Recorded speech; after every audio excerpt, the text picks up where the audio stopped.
खुश आमदीद।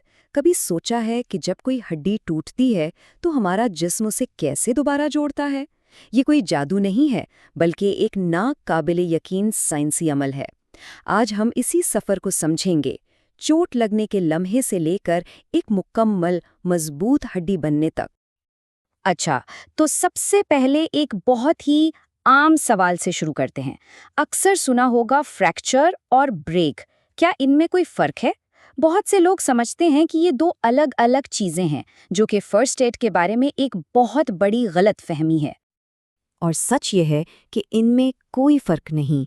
तिब्बी ज़बान में फ्रैक्चर और ब्रेक का मतलब बिल्कुल एक ही है। दोनों का मतलब है कि हड्डी की साख्त में खलल आ गया है।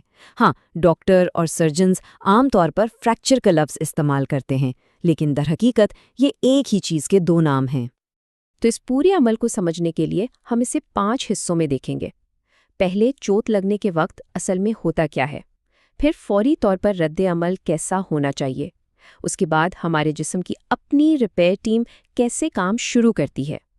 फिर देखेंगे कि डॉक्टरों की टूल किट में क्या होता है। और आखिर में सेहतयाबी में एक फ़र्द का अपना किरदार कितना अहम है। ठीक है, तो चलें सबसे पहले देखते हैं कि जब हड्डी टूटती है तो असल में होता क्या है और डॉक्टर उसे किस नज़र से देखते हैं। देखें, जब डॉक्टर किसी फ्रैक्चर को देखते हैं तो वो सिर्फ एक टूटी हुई हड्डी नहीं देखते, वो एक माहिर जासूस की तरह पूरी तस्वीर का जायजा लेते हैं। इसके लिए वो एक फ्रेमवर्क इस्तेमाल करते हैं जिसे कहते हैं प्लेसेस। पी से वो ब्रेक का पैटर्न यानी शक्ल देखते हैं। एल से उसका मकाम कि हड्डी के किस हिस्से में चोट लगी है। ए से उसकी अलाइनमेंट यानी टुकड़े एक दूसरे की सीध में हैं या नहीं। सी से ये देखते हैं कि ये क्लोज्ड है या ओपन, मतलब हड्डी जिल्द से बाहर तो नहीं आ गई। ई से वो आसाब और खून की नालियों का एग्जामिनेशन करते हैं। और एस से स्पेशल इन्वेस्टिगेशंस जैसे एक्सरे किए जाते हैं। ये फ्रेमवर्क उन्हें इलाज का बेहतरीन मंसूबा बनाने में मदद देता है। तो सवाल ये है कि ये फ्रैक्चर सबसे ज़्यादा होते कहाँ हैं? आमतौर पर उन जगहों पर जहाँ गिरने का पूरा जोर पड़ता है, जैसे कलाई, टखना, कॉलर बोन, कुल्हा और कंधा। ये वो चोटें हैं जो खेलों के मैदान से लेकर घर के आम हादसात तक कहीं भी हो सकती हैं। चलें अब आगे बढ़ते हैं और चोट लगने के फौरन बाद के नाजुक लम्हात की बात करते हैं, जहां सही रद्द अमल सबसे ज़्यादा अहमियत रखता है। किसी भी बड़ी चोट के बाद वक्त सबसे कीमती चीज़ है। पहले 60 मिनट को गोल्डन आवर कहा जाता है। ये वो अहम तरीन वक्त होता है जब फौरी और सही तिब्बी इमदाद, सेहतयाबी और तवील मुद्दती पेचीदगियों के दरमियान फैसलाकुन फ़र्क साबित हो सकती है। तो ऐसी सूरत हाल में करना क्या चाहिए? बस ये 4 बुनियादी असूल याद रखें। पहला, फौरन मदद के लिए कॉल करें। दूसरा, अगर खून बह रहा है तो साफ कपड़े से दबाव डालकर उसे रोकें। तीसरा, और ये सबसे अहम है, जख्मी हिस्से को बिल्कुल हरकत ना दें, उसे सीधा करने की कोशिश हरगिज़ ना करें। और चौथा, दर्द और सूजन कम करने के लिए बर्फ लगाएं। कुछ ऐसी अलामात हैं जिन्हें कभी भी नज़रअंदाज नहीं करना चाहिए, जैसे अगर कोई शख्स बेहोश हो जाए, बहुत ज़्यादा खून बह रहा हो, हड्डी जिल्द से बाहर नज़र आ रही हो या बाजू और टांग की शक्ल बिगड़ गई हो। इनमें से कोई भी अलामत हो तो ये एक इमरजेंसी है और फौरन तिब्बी मदद की ज़रूरत है। और अब आते हैं इस अमल के सबसे हैरत अंगेज़ हिस्से की तरफ कि हमारा जिस्म किस तरह अंदर से एक टूटी हुई हड्डी को दोबारा बनाता है।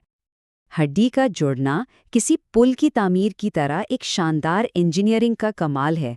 सोचें, सबसे पहले जाए हादसा की सफाई होती है, फिर एक आर्जी ढांचा जिसे स्कैफोल्डिंग कहते हैं वो खड़ा किया जाता है।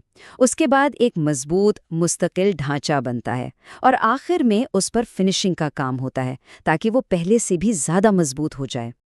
ये टाइमलाइन इस पूरे अमल को बहुत खूबी से दिखाती है। देखें, पहले हफ्ते में जिस्म एक हंगामी रद्देमल के तौर पर खून का लोथड़ा बनाता है। ये है साइट की तैयारी। फिर अगले 2 से 3 हफ्तों में एक नर्म सा कैलस बनता है। ये वो आर्जी स्कैफोल्ड है। उसके बाद अगले कई हफ्तों में ये सख्त होकर एक ठोस पुल बनाता है।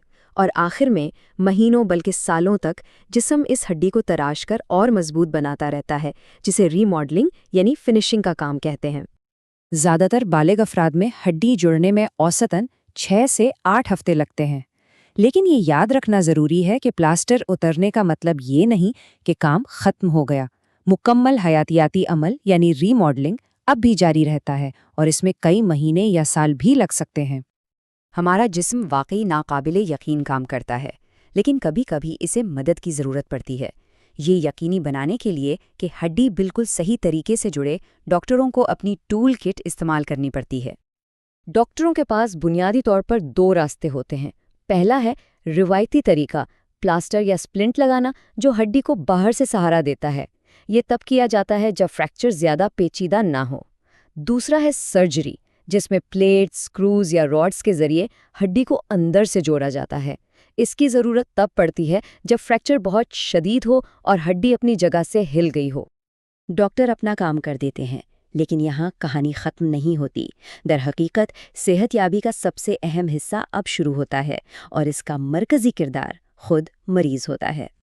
جیسا کہ ایک ماہر آرتھوپیڈک سرجن ڈاکٹر نکولس ساما کہتے ہیں کہ حتمی نتیجہ بڑی حد تک اس بات پر منحصر ہے کہ مریض کو پتہ ہو کہ کیا کرنا ہے اور کیا نہیں کرنا۔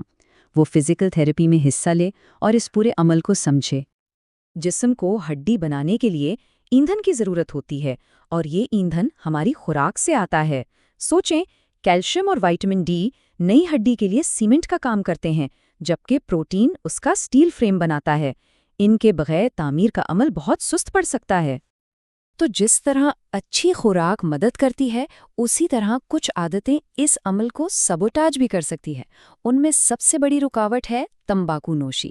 یہ نہ صرف خون کی گردش کو کم کرتی ہے، بلکہ ہڈی بنانے والے خلیوں کی رفتار کو بھی سست کر دیتی ہے، گویا کوئی اپنی ہی ریپیئر ٹیم کے راستے میں رکاوٹیں کھڑی کر رہا ہو۔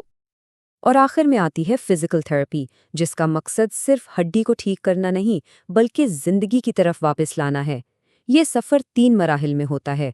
پہلے جوڑوں کی اکڑن کم کرنے کے لیے ہلکی پھلکی حرکت، پھر کمزور پٹھوں میں دوبارہ جان ڈالنا، اور آخر میں روزمرہ کی سرگرمیوں کے لیے جسم کو پوری طرح تیار کرنا۔